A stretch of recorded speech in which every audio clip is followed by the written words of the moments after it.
Yo, crazy.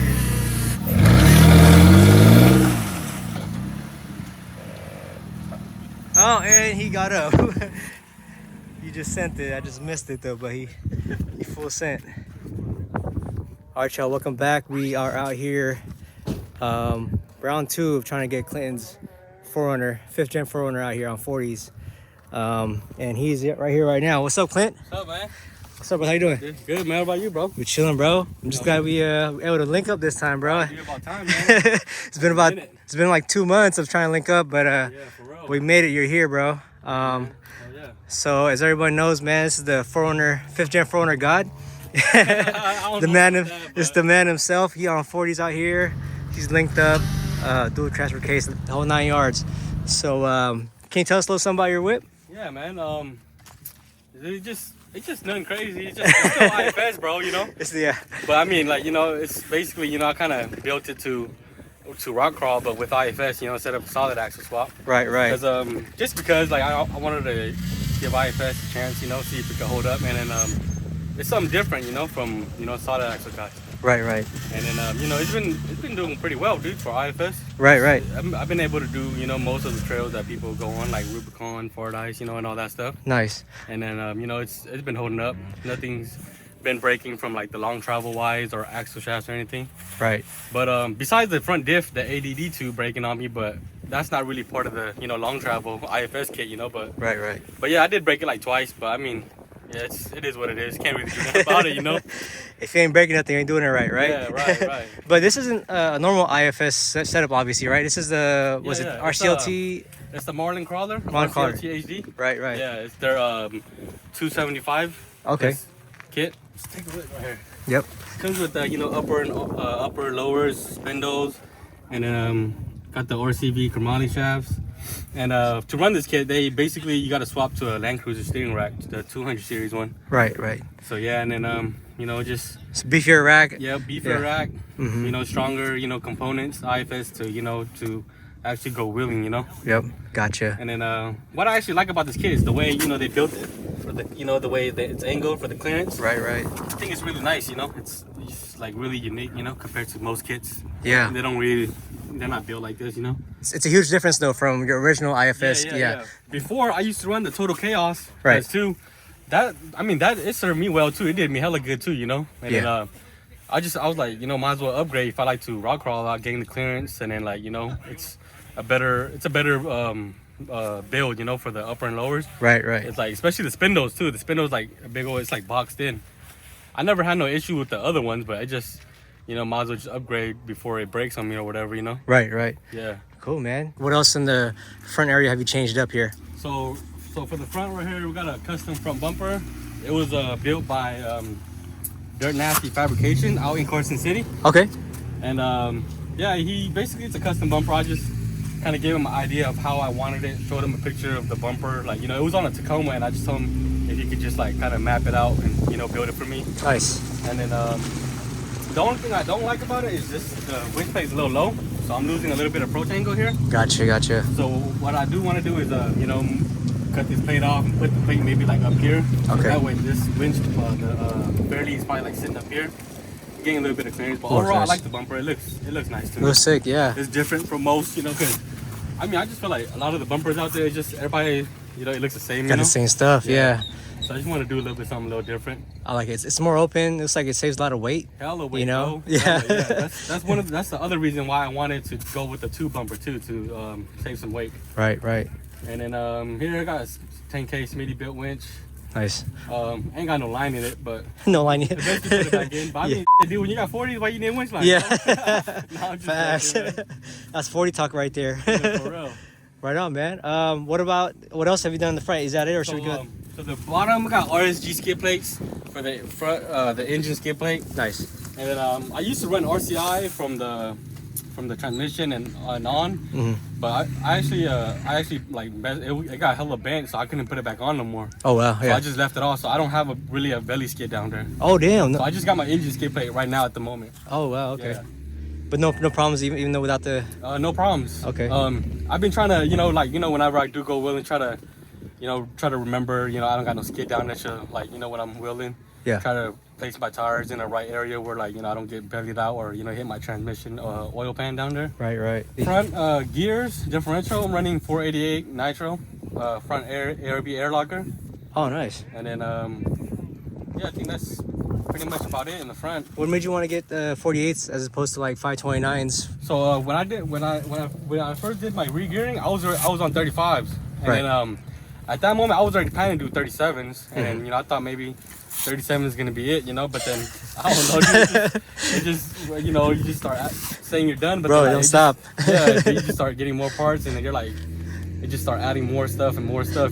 think you're about to be done. But yeah, dude, it's like never done, bro. To be honest, it's like it's always something that you can upgrade or buy or something. Exactly, bro. Yeah. You know what? Quick little fact here. I actually met Clinton here a few years back in Perry City. I want to say it's above this little hill right here for the first time. So now we're here right now. Yep. He on 40s. I think he had 35s back then when I first met him. But Yeah, but 35s. but it's only been a few years and this thing has been changing dramatically. So onto the side, Clint. We got some sliders. These sliders are actually unknown, bro. Oh, some custom unknowns. Nah, when I first bought the 4runner, the dude had like a little mild lift, like 32-inch tires on it. Right. And he already had these sliders, so I never even knew what kind of sliders they are. Still holding up though. Yeah, they've been holding up. They've been on the truck for like maybe like 4 years now, 5 years. Oh wow, damn. About 4 years, I'd say. Well, damn! Shout out to the old owner. Yeah, so for the front shocks, we got Kings 2.5 with Red Z adjusters. Nice. They're a full 8-inch stroke. Okay. So most long travels run the 8-inch full stroke. Right. And then so for the front right here, so I did a little tubbing right here in the inner fender well, across the whole fender. Nice. Tub the firewall as well. Just to fit the bigger tires to keep all the travel, Are you still rubbing the front at all, or? The only place I'm rubbing is right here, just a little bit. Gotcha. As you can see, a little bit of the paint coming off. Right. But I mean, it barely rubs, so it doesn't really bother me. Not too bad. So it doesn't, yeah, I haven't went back to go do it because it doesn't really bother me, so it's fine. Right on. It's fine. And then What about tires and wheels? tires are 40-inch K-spec Nitto trail grapplers. Okay. They're 40 13.5 by 17s. And then the wheels are trail ready Beadlocks, 17 by 8.5. They're like a negative 24 offset or something like that. Nice. Bro, I've seen you with a couple different setups.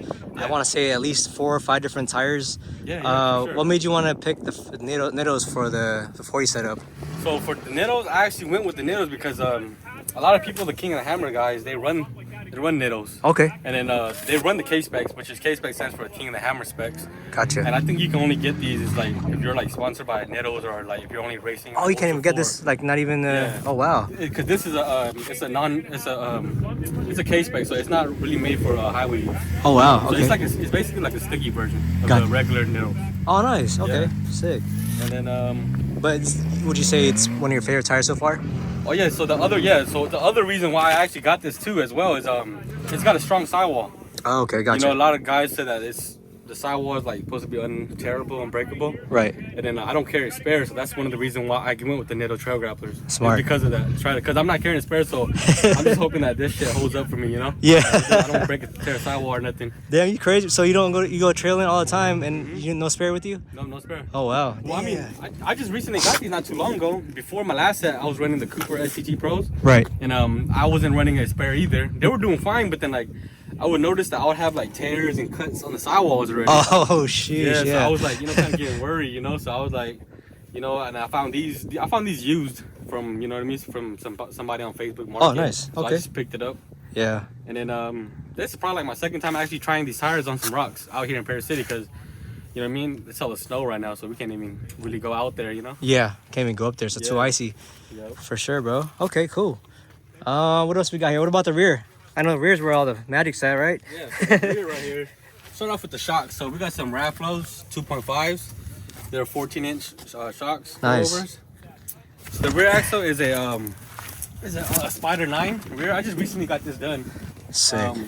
Dirt Nasty Fabrication out in Carson City got it done for me. Nice. And then I'm basically running 35 spline full floats axle shafts. So they're a lot stronger than my stock axle. I never had a problem with my stock axle, but I just wanted to upgrade just so I wouldn't have no problems with it, because my stock axle I ran like 37, 38s, 40's for maybe 2 years. Never blew, huh? Never blew. No way, that's crazy. I never had a problem with it. So, wow. But I just felt like, maybe it might have been time for it to give up too. You never know. I just didn't want it to break on me on the trail or anything. So I was like, man, it's just time to upgrade the rear. Preventive maintenance, yeah. Yep. For sure, dude. And then the dropout is a Yukon 9-inch dropout with 486 gears with the Yukon Grizzly locker in there. Oh, nice. And then running a 3-link in the rear from Cali Fabrication. The 3-link pan hard bar and everything. And then sick. Got some hydro bump stops from Locked Off Road. That's about it. Nice, really nice. Much. It's just the rear axle. It's pretty simple. Yeah, but that's the main component though. Yeah. Right now, that's the newest thing that I got done recently. Not probably maybe like a month or two. Oh wow, so you haven't really got a chance to really mess with it. Test it out. Yeah. Okay. Only here in Paris City, but I mean, it's not really anything too tough out here, Right. But it's been holding up though. You know what I mean? I like the new axle. I think it looks dope too. It looks sick. Yeah, I like think it. It's I mean, one of the reasons why I went with the Spider 9 instead of like the Dana 60s, I see a lot of people go with the East Coast Gear Supplies. Right. Is the clearance. I wanted more. I get a little bit clearance with this setup, and then the other one is a lot heavier too. The Dana 60. Gotcha. So this axle is a lot lighter. I don't know about how much, but I think it's a pretty good amount of weight. The difference from a 9-inch to a Dana 60. So this is actually has more clearance and it's lighter. Yeah. Compared. Lighter. Oh yeah. And it's, well, there you go. It's basically almost as strong as the Dana 60 too. Oh nice. The only thing that's not as is smaller is the ring gear. Right. Which is a 9-inch ring gear. But I can upgrade that to a 10-inch too, because this housing is made to accept a 9-inch and a 10-inch ring gear too. Oh nice. Okay. And the Dana 60 they run about like a 10-inch ring gear. So I can basically if I want to, I could just get a new diff and swap in a 10-inch ring gear. Right. And then I'm already running 35 spine shafts, and that's what Dana 60 runs. Right. So I'm pretty much it's pretty much as strong as a Dana 60, I guess you can say. I think you're pretty much set, bro. Yeah, pretty much. We'll see the season, but I'm pretty sure you're set, bro. Yeah. Hopefully, man. Hopefully it holds up, dude. Pretty sure it will. Right on. What about the bumper? Where's that bumper from? So this bumper is from Nguyen Works out in SoCal. Okay. It's a pretty simple bumper, dude. I wanted no tire carrier just to save all the weight I can. Yeah, for sure. Because I like to rock crawl a little bit more than overland, so that's the reason why I went to front and rear. Right. To save all the weight, to get rid of all the weight, instead of being so heavy and loading down and then putting hella stress on my components, like when I had the rear stock Toyota axle, Right. I try to go as light as possible to to avoid all the problems, and it's held up, dude. It's pretty strong. Sick. That rear Toyota. Right on, man. Yeah. And then also, so another big component you actually got was your dual transfer case, right? Yeah. Let's go take a look. All right, there you go. Let's check it out. So what I put in was a trail gear crawl box. Uh-huh. It's a 4:7 ratio. So basically what it does is like it's from your stock transfer case. I think the stock transfer case is like a 228 or something like that. Mm-hmm.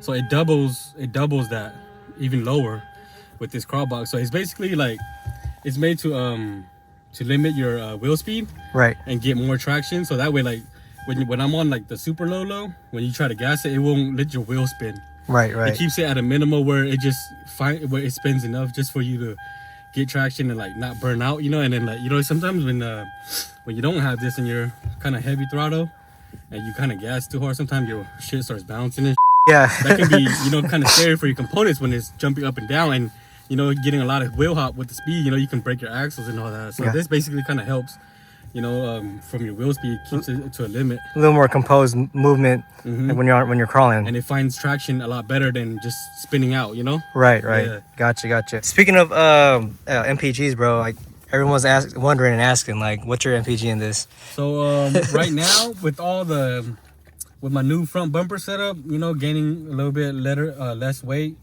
Right now, I'm averaging, like, if I'm always on the highway, I'll probably get about like 10. 10? Yeah, but like That's actually not bad. yeah, like on a good day, you know, Yeah. like if it's like, it just depends, you know, because sometimes when it's like super windy, if you're driving against the wind, this thing doesn't want to go, bro. Yeah. Like, not even gonna lie, I probably get like 6 or something, 7 when I'm going against the wind. Yeah. But if it's a good day, just chill, you know what I mean? No like crazy wind or nothing, just cruising. I get about a 10, but like overall, I'll probably get like around 8, 9. 8, 9. Like I be on the city too as well. Dang, that sounds about right, dude. Yeah. I remember when we went to Stirring Lake and I think Eagle Lakes that one time. Yeah. You were leading like a caravan of maybe like 10 or 12 of us, and then we were like in the middle of the pack, and then me and Rich were like, dude, like this caravan's going like 80, 85. Like we're like, who's in the front? And it was you, and it was you on 40's in the front. We're like, what the? Like, how the hell is he going so fast it's up the weird. hill? You know what I Yeah, mean? it's weird 'cause, like I said, like some days it just depends on the day, bro. Like if I'm going with the wind, Right. it helps me a little bit. I can feel that, you know. And Get then the draft, yeah. Yeah, I can feel the draft. So I'm just trying to flow with the draft, and then like, especially like, you know, going up the mountains, you know, when I'm going downhill, I try to get as much speed as I can. So just so when I go up the uphill, I'm ready for the uphill. So Right. like I don't slow down too much, you know. So I'm already getting a lot of Momentum. speed, momentum, and I'm just kind of cruising up. But by the time I get to the top, you know, and then when it comes down to the next hill, I'm at about like 60, 65. So it slows me down a lot, you know, going up the hills. Right. But it definitely helps though, you know. Yeah. You're a beast, dude. Cool, man. Well, let's see this thing in action. How about that? Yeah, dude. Yeah, check it out. For sure. Cool. All right, this is his dual T-case demonstration. We out here ghost riding the whip.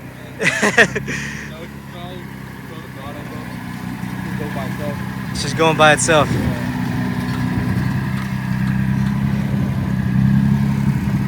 So go up this one right here. You can try that little the prospect one. Prospect? Just so it got like a little bit of boulder and hills, and it'll give you like a better demonstration. Oh, okay, you know? gotcha. Yeah. I mean, unless you want to go in Big Bend. No. Can't afford to fix this, bro. You'll be alright, bro. So I don't have to pick a line with this, right? Yeah, It's you just don't really gotta because I mean, we you on can 40s, if you baby. want, but like, yeah. All right, cool. And then now you can just shift it to S1, so that way it'll be that super low, so then it'll just literally crawl itself. So going to S1 right now. Yep. So now we're just cruising. Yeah, it's just gonna go up slowly, and then sometime when you find it slipping, you're just gonna try to find traction. You can turn the wheel, whatever, you know, just find the traction or whatever. Gotcha. Yeah. Damn. This is cruise control, bro. It's crazy. So I'm not even doing it, it's just crawling by itself. Yep.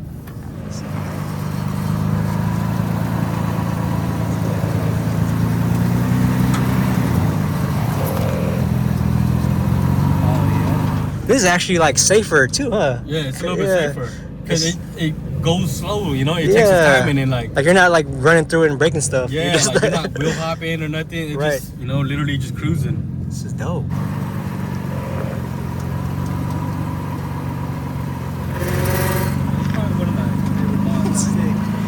Oh, I forgot to ask you that, bro. Is that really your favorite mod, or is that For sure, bro. Yeah. I think it's my favorite mod though, for sure. nice? Even like, you know, I got the rear axle in, Right. but I think this is probably one of the best things you could probably do if you do rock crawling. Right.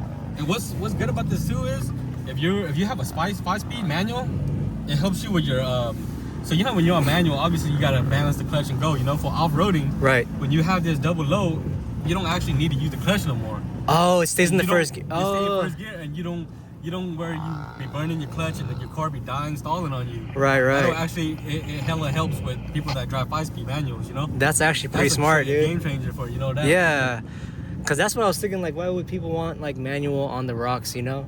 Yeah, but then, like, if you have this, if then... you have this, bro, you put it in first gear, you don't even need to touch the clutch or the gas, bro. That's Same crazy. thing like what you're doing right now. Game changer. So, yeah, it's for a 5-speed, yeah, it's a game changer for sure.